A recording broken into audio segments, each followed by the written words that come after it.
Hello, my name is Sullivan Daniel, and this is my American Literature Inquiry Project. For this project, I read 3 books: Ishmael by Daniel Quinn, Earth Abides by George R. Stewart, and The End of Nature by Bill McKibben. I chose these 3 books because of their overall connection to humanity and our effect on nature. These books provide the how, what, and why of one of the world's largest and most important issues. The first book I read, called Ishmael, is a story about a man who meets a gorilla named Ishmael, who is able to talk to the narrator through telepathy for the vast majority of the book. No matter how nonsensical the main character is, he makes some really valid points on how humans live now versus how we are meant to and how we all lived in the past. You've got to come back with me! Where? Back to the future! One of the first things Ishmael tells our narrator is that there's 2 different kinds of humans, takers and leavers. Takers are those who see humans as the rulers of the world and dominate it through technological advancements.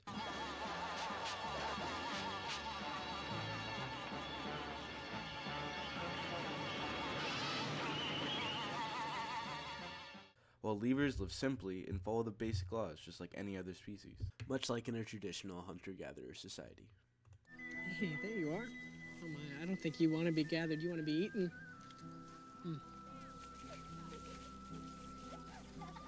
Hi, Marlac. Well,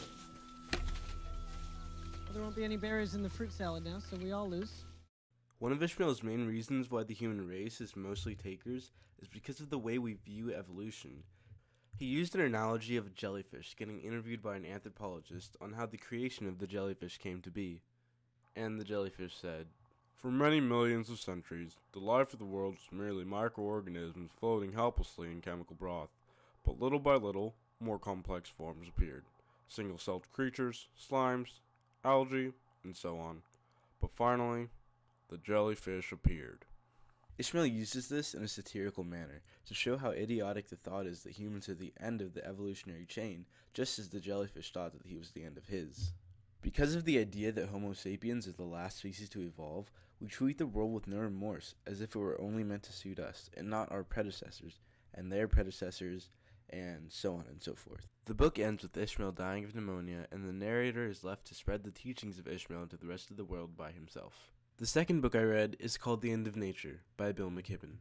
This book is a simple explanation of the world and how humanity has affected its natural state. Throughout the book, McKibben refers to how humanity craves to experience parts of nature untouched by mankind. Yet, influences from the developed world have caused us to see nature as a resource rather than a beautiful experience.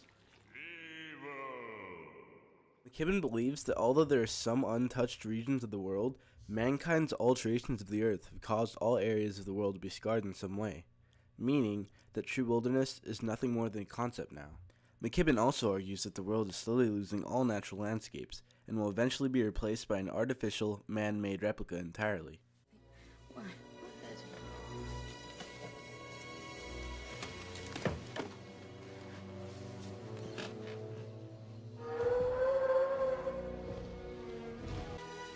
My dear Dr. Sattler, welcome to Jurassic Park. That may not be the best example for this movie.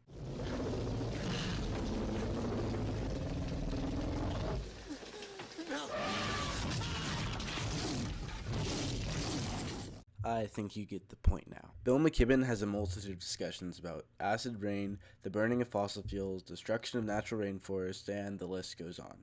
But McKibben's most important topic was the limit of the abuse that nature can take from mankind. The third and final book I read was Earth Abides by George R. Stewart. This story is one of the first post-apocalyptic science fiction novels ever made. The novel follows the life of a young man named Isherwood, or Ish for short, through the apocalypse. The story starts out with our character Ish by himself in a loft in the mountains. After isolating himself for an extended period of time, he rejoins society to find that most everyone has died from a virus. Through many years of finding survivors and struggling to rebuild society, Ish and his band of refugees eventually learn to stop living off the remnants of urban society and learn to live off the land in an environmentally sound way, just as their ancestors have. Our advanced yet ancient society will slowly degrade and crumble, and nature will claim its own, and new opportunities for life will be seized. What you say?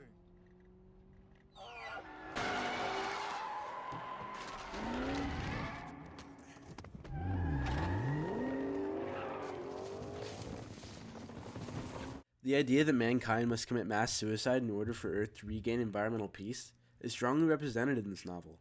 However, it is not the most preferred method and doesn't have a happy ending for mankind. So go out and rub soap on a penguin, recycle your bottles, and don't water your lawn, and maybe Earth and humanity can restore a long-lost peace. Now please clap really loud, and hopefully she'll give me an A+. Thanks for watching.